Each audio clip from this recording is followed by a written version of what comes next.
so today I'm here to introduce my vlog for the Magical Winter Readathon Chapter 2. So this is my vlog for the whole of the Chapter 2. My vlog for Chapter 1 should already be uploaded by the time this vlog kind of like comes out, because I don't know what challenges I'm going to get. I don't know how many books I'm going to have to read. Like last chapter I only had to read one book, but I had to read a 500-page book. But I'm excited to get started with Chapter 2 and to see what like challenges I get. And the exciting thing, this is fun. It's because it's a choose your own adventure readathon and you never know what you're going to get. So let's get started. Okay, so welcome to Chapter 2. Morning, it's September 1st. Yay, how did you sleep? So you got to answer based on what you did on Chapter 1. So warm and cozy at the burrows, bone aching a bit from the old bed, so peacefully got my breakfast ready downstairs at Abbeyleec Cauldron. So I went the Burrows route, so that's the one I got to click. It's the morning of September 1st. Chili and Chris, you and the Weasleys climb into their Ford Anglia to make your way to King's Cross Station. Surprisingly, it's really spacious, especially for the amount of people in the car.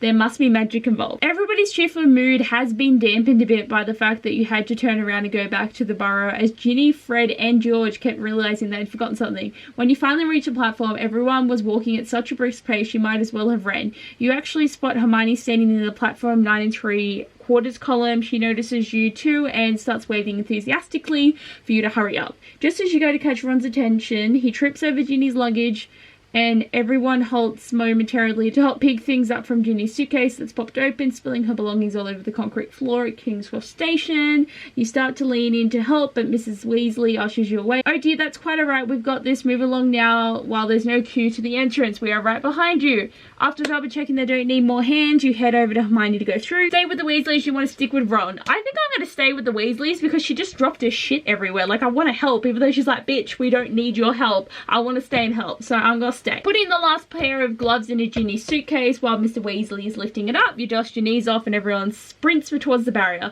Ron's mum goes first with Ginny, shortly followed by the twins and Mr. Weasley, leaving Ron and you. You share a quick, dedicated look and start running full speed towards the brick wall. A very, very solid looking brick wall. The King's Cross clock starts tolling as you crash into it with a bang that echoes through the nearest platform. All you can feel is a sharp pain in your ribs and all you can see is the colour orange. Ron's hair is on your face. Your reading prompt: read a book with an orange cover or the word orange in the title. Oh my god, orange is such a hard one to pick. Do I even own any orange books? Oh my god, I literally spent just 5 minutes looking for a book and the closest I can find is Evermore by Sarah Holland. So this looks more red than anything, but it's kind of orange. It's like sand. It's like yellowy, reddy orange, but this is the best I can think of. Everything I looked at that had orange on it was just over 500 pages and I just read a 500-page book. I ain't reading another one. Like a Priory of the Orange Tree I could have used, but no, I cannot do that. And I really do want to read this book. This needs to happen. I need to know what's going to happen in this book, and like to push myself to read it now even though I've owned it for so long is a great idea. So this is the book that I'm going to be picking and I am so excited to finally read this book. Oh my god guys, it is so hot today, like I'm dying. It's like 38 degrees right now and it's too hot. It's the 20th, so we're 5 days away from Christmas, which is exciting, and I started reading Evermore today, so I'm only up to page like 30. I doubt I'm going to get much reading done. I think I'm just going to sit on the couch and watch movies and just hope that it gets cooler because I am actually dying. I feel like really little right now. Either my head's cut off or my face looks too short, but oh my god, it's like nearly 3 in the morning and I'm here to talk about my book. So I was FaceTiming someone for a long time and I just didn't want to say bye. So that is why I'm still awake at this time. But what is the date? Technically it's the 23rd, but I mean I've just come from the 22nd. I didn't vlog yesterday, but I'm up to page 112 and it's getting better because I'm like understanding a bit more of what's going on, because I like forgot everything from the first book, so I had to like read a book recap and then it made a bit more sense. So now I'm like, okay, I get what's going on, this is good. But I've only read 112 pages, but I'm 30% of the way through the book and now I think I'll be able to read it quicker. But with Christmas coming up, I'm not sure how much I'm going to get done. I think I did really good with the last chapter, but this chapter is going to take me a little while longer, and then hopefully chapters 3, 4 and 5 will be like a quicker journey for me. The challenges that I've done have been pretty good so far, and actually with chapter 1 I went back through and looked at all the other challenges you could have gotten, and they're all pretty standard challenges, but they're a lot of fun. Like, they're really good and I find them really interesting, and I am just excited to keep reading and hopefully get through this quicker, but I doubt I'll get it done before Christmas. So I don't really have an update for reading. It's actually the 24th, so Christmas is tomorrow, but I watched Star Wars today and like I was pretty happy when I came out of the cinema, but now that I've had hours to digest the movie, I'm just broken. Like, I'm so heartbroken, and like I don't want to say why, because I really want to talk about it, but I have no one I can talk to it about now. There was something that I was like behind, but I wasn't fully behind until this movie, and I'm just so sad. Like, I feel like we had so much beautiful potential ripped away from us, and I'm just sad. And it's the last movie, and we're like not gonna get any more, except for movies that aren't about these characters, and I'm just so sad. Like, I am just so sad. I like feel like maybe I should just make a whole video about my thoughts about this movie, but I've never made any Star Wars movie reviews before, so it's like, why would I do it? Like, I really want to though. Like, it's not a part of my channel. It's not what I do though. I don't talk about Star Wars. Like, I did do Infinity War and Endgame because I really needed to talk about it, but like, I'm so emotional right now.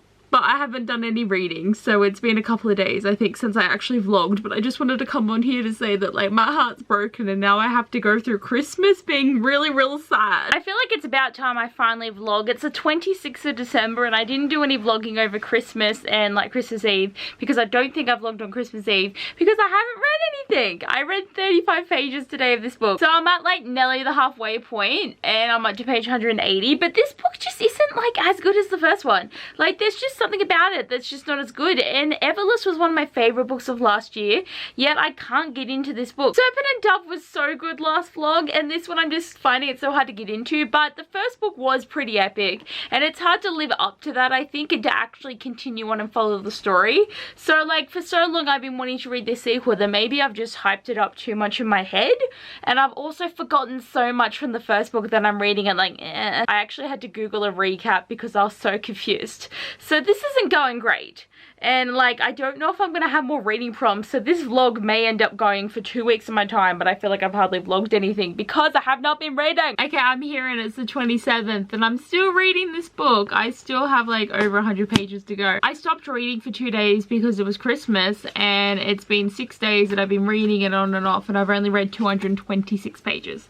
I'm not going well. This vlog is just gonna be a lot of me being like, hey, I read 20 pages today. I didn't do a lot, so maybe I'll get this done tomorrow, but I really don't know. Like, I just don't know. I just got a video uploaded, which is a good thing, but yeah. I'm gonna go to bed, but I really should be trying to read, but it's just not happening. Okay, I finally read this fucking book. It took me 11 days to finish this book, and that's including the 2 days of Christmas Eve and Christmas where I didn't read anything. So 9 days it took me to read this 340 page book, and I didn't even vlog yesterday because I didn't even read much, and I didn't want to keep going, hey, it's me, I haven't read this again. I just found this so hard to read because it was not as good as the first one, and I really didn't like where the story went and how it ended, and like the characters felt different, like everything felt different. And I honestly think maybe I got slumpy after reading Serpent and Dove because that was so good, and I was so excited for this sequel and it was shit, so I gave it 3 stars.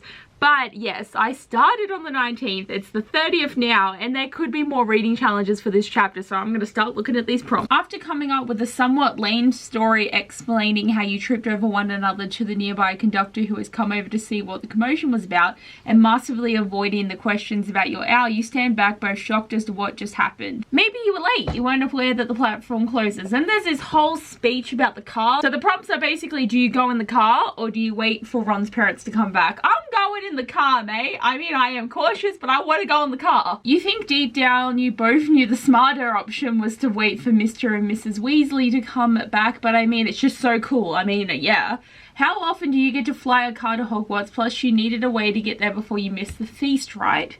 After a small hiccup of forgetting to turn on the invisibility switch and a slight dread of not actually finding the train to follow, you finally spotted. The next couple of hours were possibly the most thrilling, bizarre, and fun hours of your life. You let Hedwig fly nearby so she could have some fun too, and spoke lovely nonsense with Ron. When you approach the castle grounds, something odd starts to happen to the car. Neither of you are an expert when it comes to cars, but the puffing and huffing sounds that are coming from the front sure do not seem right, plus, well, there's smoke.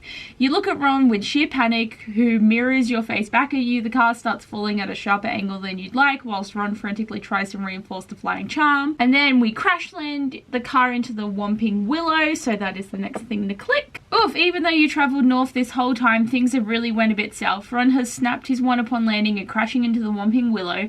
That proceeded to bash the car and probably would have injured them if the car didn't miraculously sprung to life again. A bit too much so, as it practically spat you and Ron out and drove off into the Forbidden Forest. Although it shouldn't have been possible, you felt the anger and rebellion in the actions of the car. If it wasn't enough, Professor Snape spotted all this and practically dragged you to his office. Snape was about to expel you both, but Professor Dumbledore intervened. You got away with detention alone, but yikes, that was close. Even though you never try this again, your classmates did seem to be impressed and want to hear all about it when you finally reached your dorm. You spoke to them late into the night and fell asleep with a smiling face. You'll worry about this detention later. Congratulations, you completed chapter 2. Oh my god, I'm so glad that I've done 2 chapters and I've only had to read 1 book in each. This is so good. So, you completed chapter 2. Enjoy your ride by Hogwarts Express with beautiful views of the wilderness of Scotland until chapter 3 becomes available. If it's already open, head over there and start it.